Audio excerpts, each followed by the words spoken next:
A significant part of our life experience is our senses. For many of us, it is difficult to imagine the life experience of the differently abled. Our next guest is Rockliffe Bowen, and he will help to give us a sense of a glimpse into how he and other visually impaired persons navigate the world around us.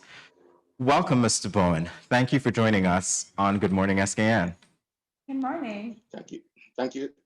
Good morning, and thank you for having me on your programs this morning.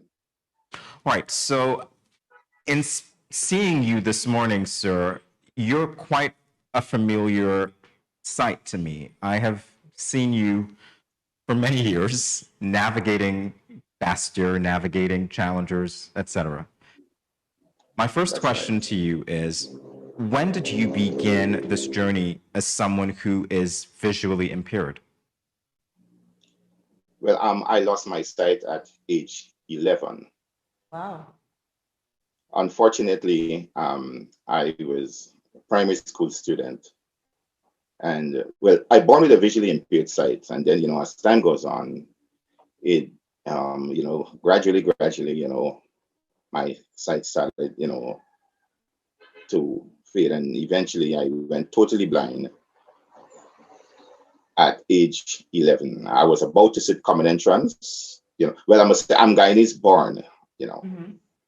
I was born in the Republic of Guyana, and I was about to sit common entrance when, unfortunately, my mother was summoned to the school, and she was told that, I had to be discharged from the school, which was very painful for me because I had always wanted to, get a very good education because my thing was, exactly what you're doing here. I had always wanted to become a journalist, Wow. you know, from a tender age, and because of that, it really, all my plans, was dashed because, after that happened, I sat myself down and I said, oh my God, I wouldn't be able to be a journalist anymore.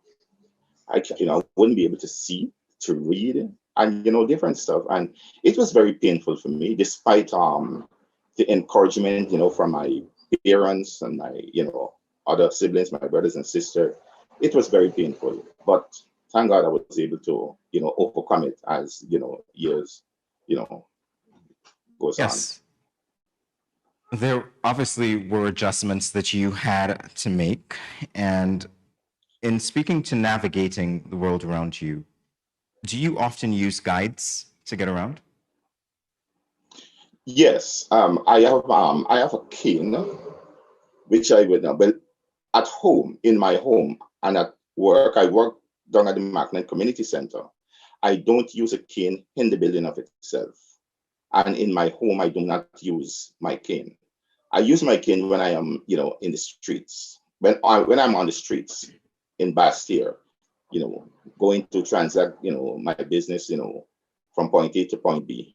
I would have to use my cane because the cane is very important. The cane, it normally would pick up obstacles, you know, that confronts you, on a daily basis. Sometimes, like for instance, when you get to the edge of a sidewalk, the cane will be able to tell you, well, okay, you got to be going down, and then you have to feel because some of the sidewalks, they have steps, sometimes two, three steps.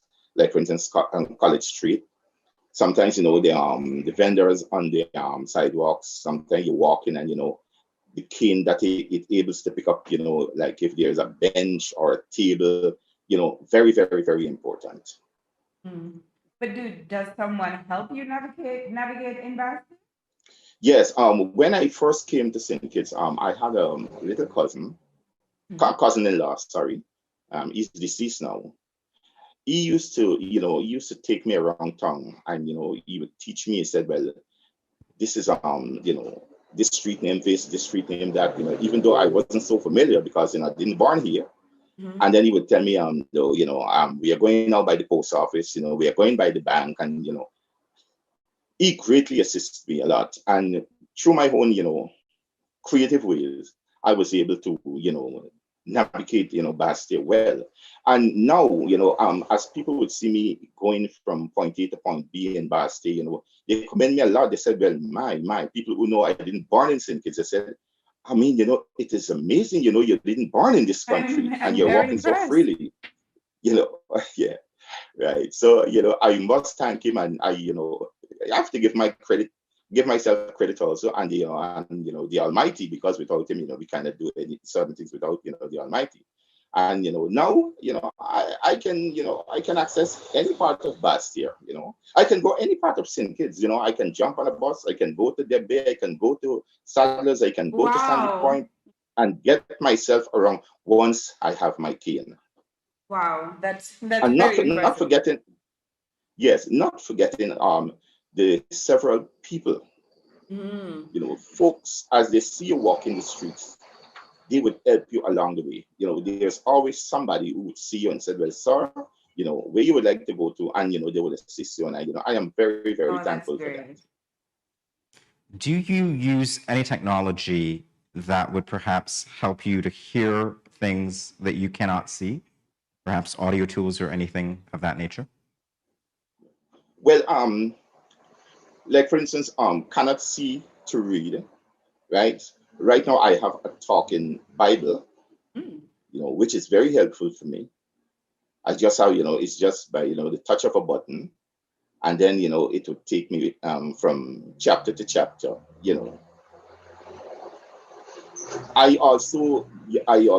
I'm using these touchscreen phones. I am not too good at it. As a matter of fact, I only can access the WhatsApp, right? But what I am trying to do is to get somebody to assist me in programming my phone so that I can use my phone, because too many times, I have to be dependent on somebody sighted, to help me, Mm-hmm. right? Now, if my phone was so equipped, right, in terms of the different features, where technology is concerned, I would have been able to sit down here this morning and access you guys, all by myself. Mm. Because I have blind friends in the Caribbean who normally would use their phone without the help of any sighted person. Like I have a friend in Guyana, we communicate a lot. Our phone is programmed in such a way is that, or it helps her to really know who is calling her by way of in terms caller ID and ringtone in one. Now, Mm. if I call her phone, it would mention my name. It would said I see. Rockliffe, Rockliffe, Rockliffe, Rockliffe, until she answers. Mm. So even so she missed that call, you know, before She she would get to the know. phone, she would know it's Rockliffe was trying to get her. And that is how I want my phone, to be, so that I can, I don't want to be always calling upon people to assist me, But I still find that you're very independent. The mere fact that you could get around to any place in St. Kitts on your own, that in and of itself is very impressive. Yes. But what, for instance, if you're going grocery shopping, how do you manage that alone, or do you need help for that activity? Oh, in the supermarkets? Yes. Yeah. Yeah, okay. When we go into the supermarkets, the folks in the supermarket, somebody is always there. They would come, even if it's myself or my wife, because for the benefit of our listeners and viewers, my wife, she's also blind. You know, Wow. yes, she's also blind. You Hmm. know, we would they would come to our rescue, and they would say, "Well, okay, Mr. Bowen or Mrs. Bowen, you know, can I help you?" And then we would say, "Well, okay." They would get a list, and we would, they would sit down. They said, "Okay, what you would like to access in the supermarket?" I would said, "Okay, I would like to get 3 packs of macaroni, 2 tins of Hmm. salt, and they would take that list, and they would go around, pick up the stuff, and then they would take us to the cashier. And sometimes they even take us to the bus terminal, which is very Mm. good. So do you find Yeah. people in the community to be very helpful? Yes, I am living in Challengers Village, and my neighbors, they are very, very, very, very helpful, super helpful. That's good. Me and my wife, we cannot complain. We would get folks who would come and check on us and say, well, okay, you guys, y'all have garbage to throw away, whatever, whatever it is. Sometimes when my wife clean up our meat, we would have folks would come and, they would check it to see, if the meat is cleaned properly. I cannot complain, very, very, very, very helpful. I love that sense of community. Mr. Bowen? Apart from that. Yes, go ahead, please, sir. Apart from that, we don't always want to be dependent on people. Sometimes, we use our own judgment, you understand? And we would say, well, okay, I'm going to clean up this meat, and I'm going to season it up and everything. And, we always want to be, independent, helpful to ourselves, not only to be dependent on people, because sometimes people don't always be around, to assist. So Absolutely. You cannot sit down and relax and depend on, well, I'm, Mrs. Daniels to come and, help us, you understand, or, Mr. Morris to come and help us. We always, try to be helpful to ourselves. Mr. Bowen, in our final moments, I do want to mention that you are the president of the Society for the Blind in the Federation. And I want to invite you to share a bit about your association very briefly. Yes, I am the president of the St.Kitts Society for the Blind. The St.Kitts Society for the Blind is a non-governmental, non-profit organization, and we are affiliated to the Caribbean Council for the Blind, which is based in St. John's, Antigua.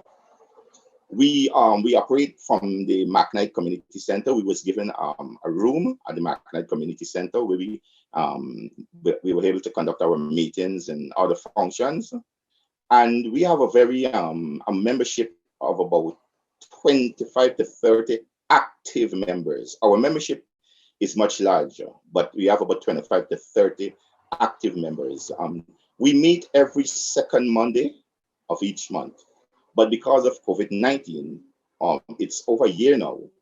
We were not able to have any meetings, but we have been communicating with one another. We have been touching base with our members, letting them know, well, the organization is still well and alive, because we feel the organization was founded in 1982 on the 18th of October. And the reason why the organization was founded is to make sure that blind and visually impaired person, don't sit down at home feeling sorry for themselves. It was formed for them to assist them, to rehabilitate them, right. where they can go out and get jobs, where they can go out and work, earn something for themselves. Because our motto is not to have people going and sitting down by the bus terminal or by the ferry terminal and beg.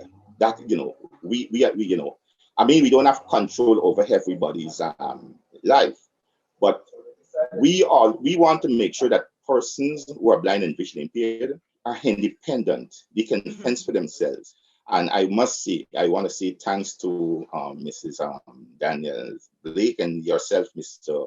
Morris, for having me on this morning. I think it was a pleasure. And, thank you very much.